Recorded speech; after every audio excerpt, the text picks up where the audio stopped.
và dài dần phục thật ra cái quý sản qua phú eo cả dài suốt về tụi chúng chúng ta bên cạnh này chúng ta một số bên cạnh cái thằng bằng cái thế này dài đi và một thời gian mà tham gia xong rồi cái video bằng rằng chúng ta đang làm cái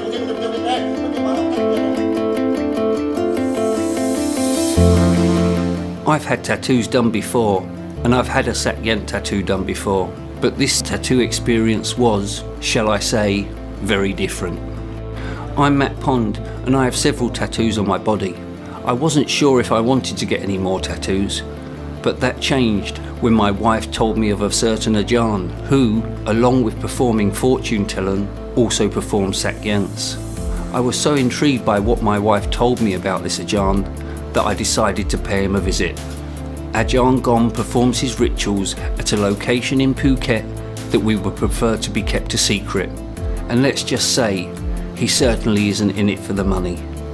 I have had a Sakyant before, but let me tell you, this trip would totally change my perception of this ancient craft. There are plenty of myths surrounding what can happen to you if you get a Sakyant tattoo.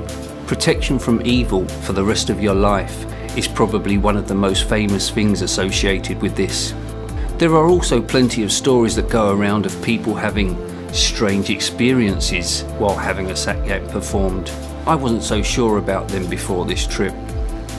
I had a Sakyant performed back in 2012, and it was no different to having a normal tattoo, despite the chanting, the prayers and everything else that comes with it. It was painless compared to my experience with machine tattoos. But with Ajahn Gom here in Phuket, there was pain, but it wasn't like having a normal tattoo. The pain was nothing at first, but then it grew and grew.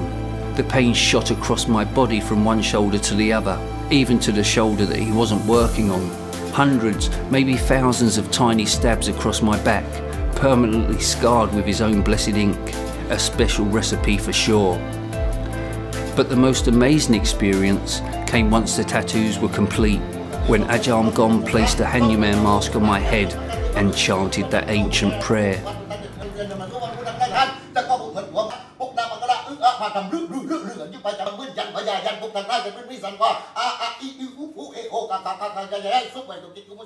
Once he removed the mask from my head, wow, if there's any drug out there that provides this kind of feeling, then I might certainly have a drug problem in the future. Let's just say it left me buzzing. A friend of mine also had a Sakyant done immediately after, complete with the mask, chanting. But we noticed a woman who had been waiting in the back for her fortune to be told.